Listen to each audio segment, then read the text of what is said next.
Why we're going broke. Anyway, a new report out this morning. We're now hearing there may be a White House link to the Colombian prostitution scandal, allegedly involving 12 members of the Secret Service and members of the military. Reports say the person being investigated is an employee of the White House Communications Agency. Florida Congressman John Mica is the chair of the House Transportation and Infrastructure Committee, and he's my guest right now. Good morning to you, Congressman. Good morning. So this is in the New York Post this morning. A member of the White House Communications Agency being investigated in the Secret Service prostitution scandal. What do you know about it? Well, right now we have investigative staff. I serve also on Government Reform and Oversight, the Chief Investigative Committee of Congress. And we're sort of jumping from scandal to scandal. GSA last week, this week, the White House possible involvement in some of the prostitution activities, and that would be very unfortunate, especially if it's somebody at that high level. And also, it may be where the president was located, and that's also troubling, and that's the Hilton Hotel down there. Right, because the others were located at the Carib Hotel, right. Which was not where the president was going to be staying.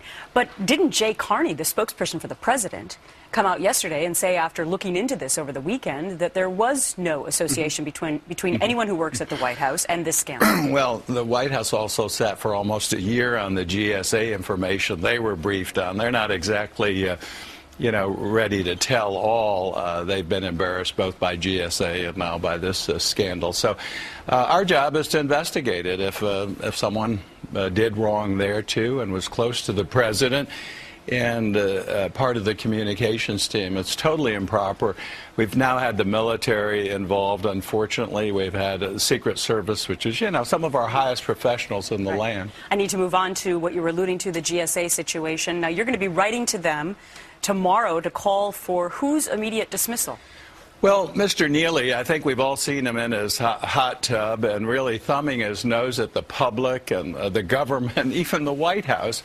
And this guy is still on the payroll, and I want him off the public dole. And I'm trying to do everything I can to make certain he doesn't get another day of federal pay.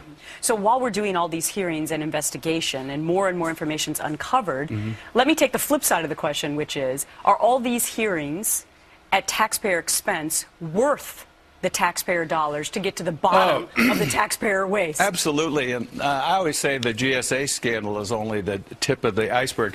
I think I revealed here in October of 2010, I came on the show, this report, the federal government must stop sitting on its assets. And who was the biggest who was the biggest offender? It was GSA. And it took this kind of scandal to actually show people that the biggest property holder, landowner and landlord for the government is sitting on 14,000 vacant or partially vacant buildings and properties, costing us billions a year, not just millions in waste. And now we know so much more about what else was going on at the GSA. Congressman John Mica, keep us posted as to what happened.